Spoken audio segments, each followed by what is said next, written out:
Welcome to the B&B Podcast. What's up, ladies and gentlemen, to the B&B Podcast. This is your host, B. So on episode 51, we got to kill our demons, y'all. This playlist, Goodbye Demons, is huge and pivotal for today's world. And for this, I have a very, very special guest on the show. His name is Joshua. He's a humble, young man. He's 31, but he's still a young, bright individual who has a bright outlook on facing adversity. So, brother, could you please introduce yourself to the show? Yeah, I'm Joshua Franklin. Actually, I'm 32. Don't let my man here trick y'all into believing something else. But anyway, it's a pleasure here to meet everybody, to be able to speak and tell part of my story about the topic that's to come with my fellow host here. No co-host, I'm just here with the host. I'm very gracious of being a special guest here and to represent something for men out there. And I'm here for open questions and all. Let's do it. All right, awesome. So to begin with, this playlist is important because we have a lot of young men and women who are fearful about how things transgress in the world. I feel like as individuals, when we're young, we're so manipulated to follow a path that's not right for us, and therefore we begin to think irrationally on our progress, on our paths, on our goals, and sometimes that deters us from our true potential. Do you have a good story about facing adversity, or do you have a good story about your fears and how you overcame the adversity within those fears? Absolutely. I definitely like to start off with having the fear of failure. You know, as an adult, we have a particular certain thing within us that we fear failure. Failure is what we like to say is an enemy towards us. And I wouldn't necessarily say it's an enemy. It's a friend. Without failure, you'll never learn success. We always think when we gain monetary things in our life that it's success. No, when you learn lessons, that's a success. When you go through experiences in life, when you make mistakes, you're going to gain some virtue out of the end. You know, as they say, fruits of our labor, that's labor that you're putting in. You're putting in that work. You're starting to gain experience. You're starting to mature with things in your life.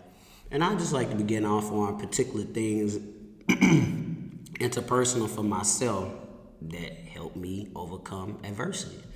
I say we can go off with relationships. I'm not the best at relationships, but I try to work. And I would say the reason why I'm not the best at relationships is because I lack maturity. In order to be in successful relationships and understand one, you have to be mature. You have to be mature yourself. You have to love thyself first. Once you love yourself, then you can expel your love with someone else. And that taught me valuable lessons on being with a counterpart.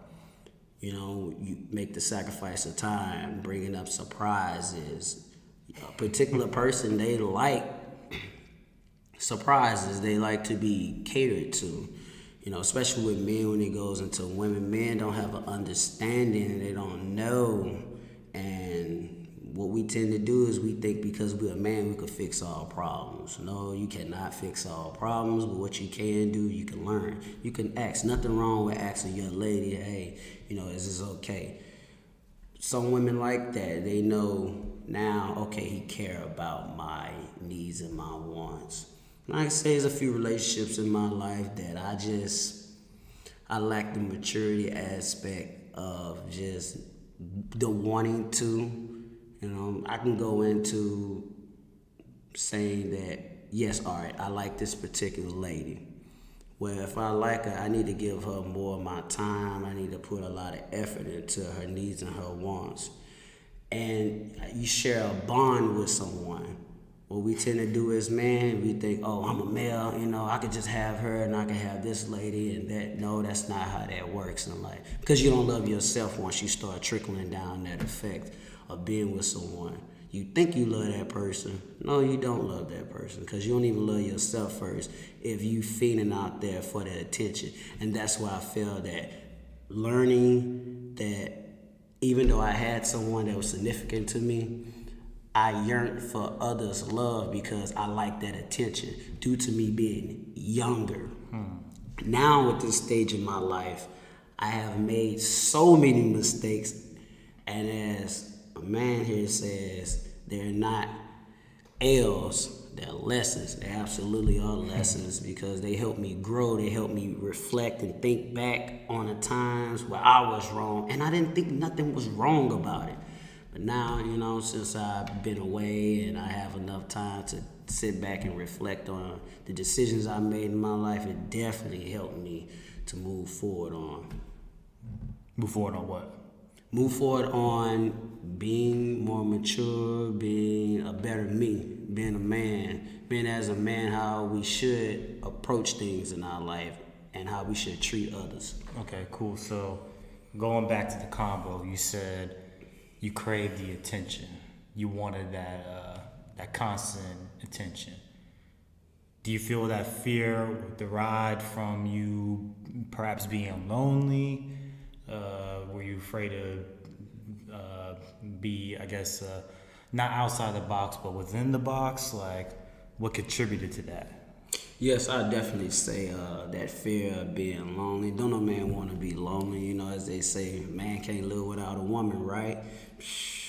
Yes, you can. You got to have that self-satisfaction first. That fear of being lonely is only temporary, but you can't also chase. When you have that chase and that gander behind something, it's a distraction to you in life, and that's what we tend to do. I had a lot of distractions in my life. Now I'm coming to start working on peace within, and I think that is very helpful. Okay, so what were your fears when you were young? When you were making these mistakes? What was the cause of these mistakes? What were the fears that caused these mistakes?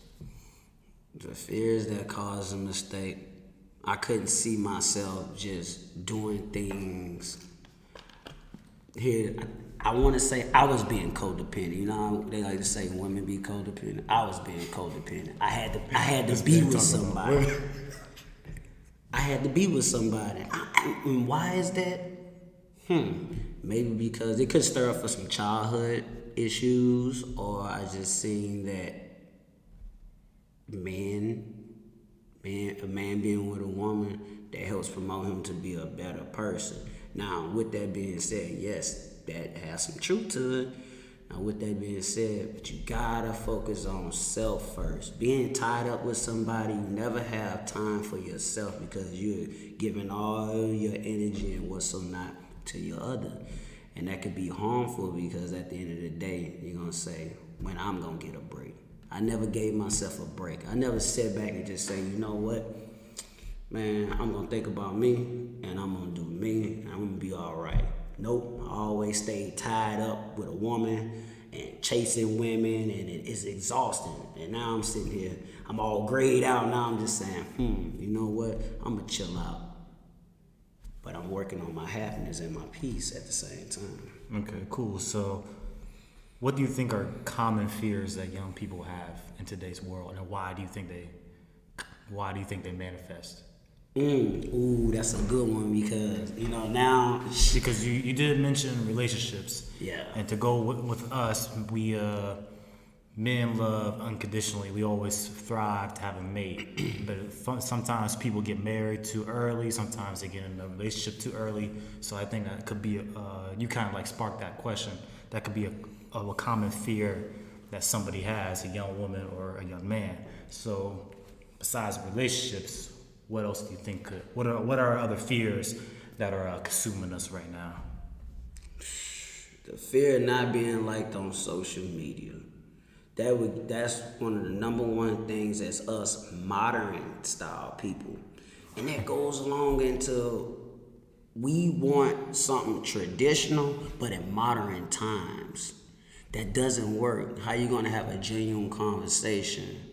On the phone. On the phone. Nobody wants that.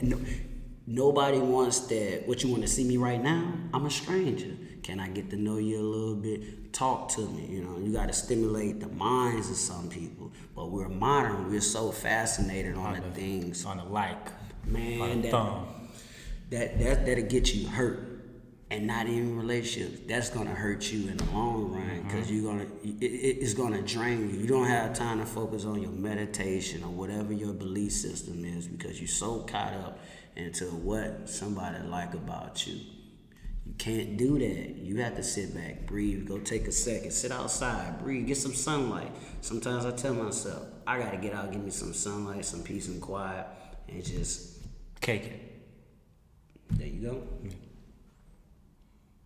That's all you got? Yeah, that's all I got. Dang. So I think a common fear, besides social media, is being stuck within an ideology.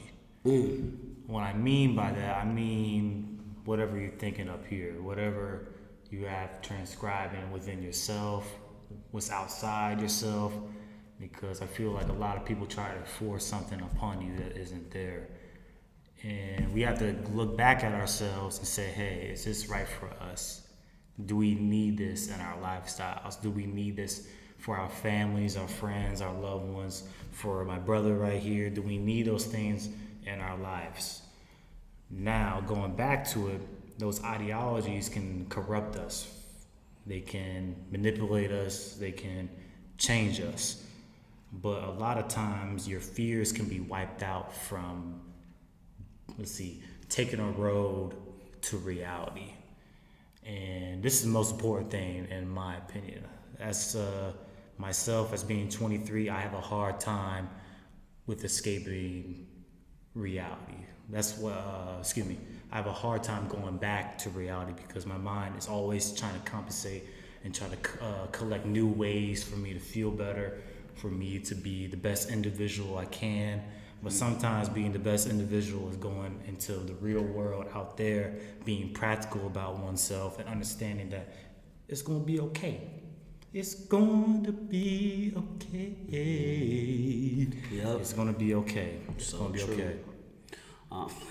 It's so crazy. We talk about this all the time. I said you get so caught in your interpersonal feelings. You got to accept reality the way it is. And that can be very difficult because you have brainwashed yourself into believing like, my way is the right way. Yeah, exactly. You got to make mistakes sometimes, but your mistakes not going to be the same as everyone else. Nope. They may be this small. They may be this big. Just because you see people that does things out there around and you see they take a downfall, that come up going to be great. Your downfall going to be small, but your come up going to be great as well. You just got to... You might have a small come up and then... boom. It's life. Life's a roller coaster. Life's a roller coaster. And as you said, the ideology thing, we get so caught up into how we feel. We are fake. Let me tell you why we're fake. Due to the fact that because our beliefs, we take motive and move off of that whatsoever. Now, being receptive to what one say to us, because a way you believe in something and the way I believe in something. You can't tell me this because what I know is right. Well, you're not being real with yourself and you're not being real with others as well. Right. You got to be an open-minded person, an open book. Nothing wrong with listening to how the way someone feels about things. There's truth. Now, there's my truth, your truth, the truth. Pick one. Do you think truth can eliminate fear, though? Or do you think it could cause fear? Truth can definitely cause fear because in manipulative situations, people can force truth upon you and to steal things in your mind as well. If you don't do this, you know this is going to happen, right?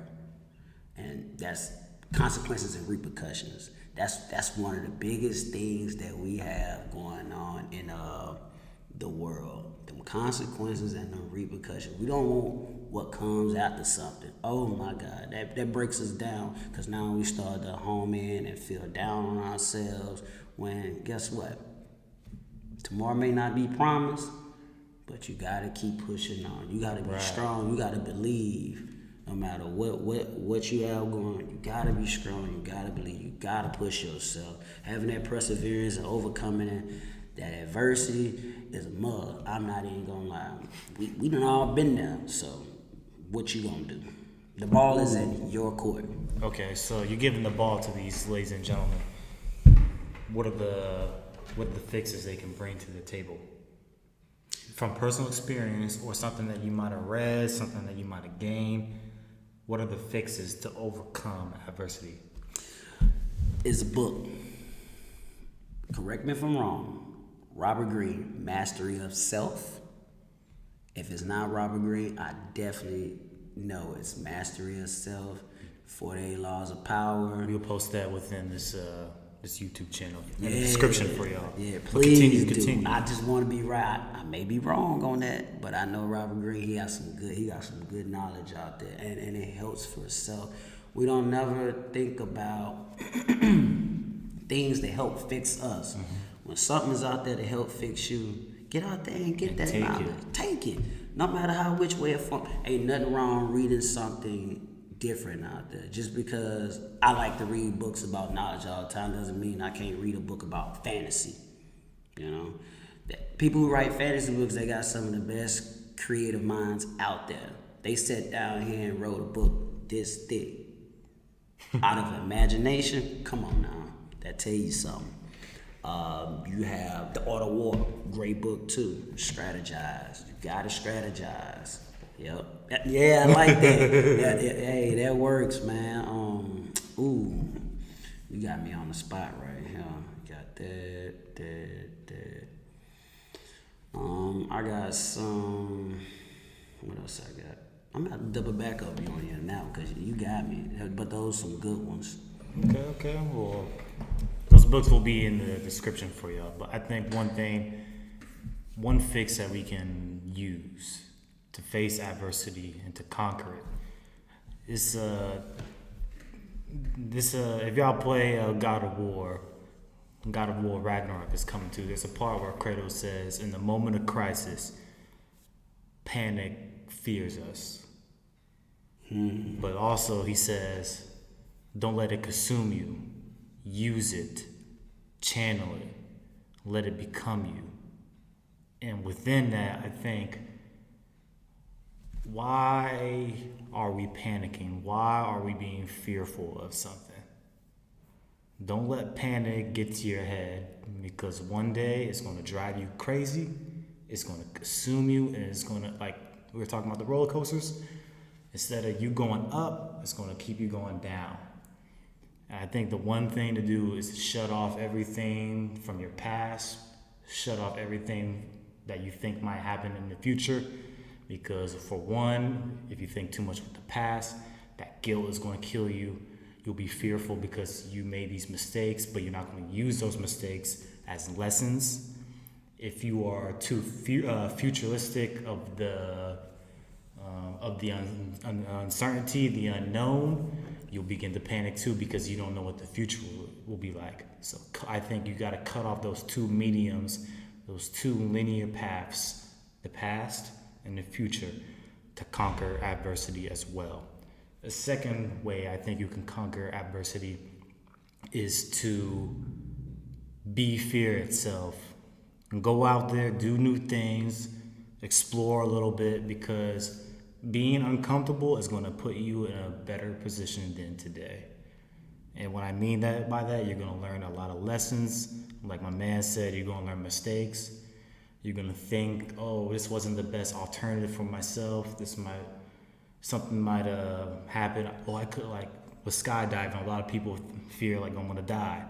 But when somebody jumps out that plane, they get that nice dopamine, or those nice, not estrogen, but those, whatever chemical that allows excitement to happen. Mm-hmm. But once you step out of that plane, you're like, wow, I conquered a fear. Yeah. And conquer your fears. Go out there, do what you need to do, and be the better man, be the better woman. And one day you're gonna look back, you're gonna tell your little baby girls and baby boys, hey, conquer your fears. I like what he said. speak about that in chaos. There's a book out there called Masters of Chaos. Great book, and it made me think about back in the day with the warriors. I mean, we had that conversation. We talked about the warriors. They were so comfortable. We say Greek warriors. They were so comfortable with operating in chaos that fueled them to be great in battle. And you have to learn how to channel those type of things, especially when you're facing adversity. You got to learn how to take a step back. Woosah, like Martin say. Woosah, breathe a little bit. Have a clear, conscious mind about things, because when you're under pressure, that's when you're at your best. And when you can operate under pressure, you're going to be invincible. You're a dangerous person. I swear you can be. But a lot of us, we fold under pressure because we're not so used with dealing with adversity. And that can be dangerous when you're not so used to dealing with adversity.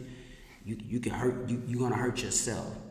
And you don't want to make an irrational decision where you just, as what people say, I flash out, or I black out, or I all see red. No, you can't do that, because now you done made a decision in your life that you're going to jeopardize things. So you got to know how to operate, move in a particular way when you're faced with those type of things. It definitely helps. I even had to learn that way. Just because I'm upset, I just go crazy. I just say something crazy. You can't do that. Remember, when you say words, you can't take them back. You can apologize all day, but now someone feel a real way about you. Now what they say, now I see how you really feel about me. Well, I only just said that because I was upset. Well, you do it all the time. So you got to notice, take a step back, say to yourself, it's going to be all right. But now you have to know how to further move forward and engage your issues that you have at hand. So it'll be a challenge, but I practice all y'all to do that. Dang, great knowledge. But hey, ladies and gentlemen, I think we stepped off with some excellent knowledge for you to overcome adversity. We hope that you overcome these trifling times. Times. We hope you conquer these troubling times in today's society, and ultimately we hope to see you blossom into that beautiful flower that you're meant to be. But that's that for episode 51, Fixes to Overcome Adversity. Again, I have to thank Joshua again for being on the show. Yeah. He's a great man. He has you said 2 kids? You got 2 kids? Yeah. He has 2 beautiful children that he's gonna see the blessings that are gonna come out of them, and he's gonna teach these kids how to overcome adversity as well. But hey, if you like the video, please subscribe to the channel, like the video, make sure you check out the description for those books that he recommended, and please comment on the videos and contact us if necessary. Be safe, ladies and gentlemen.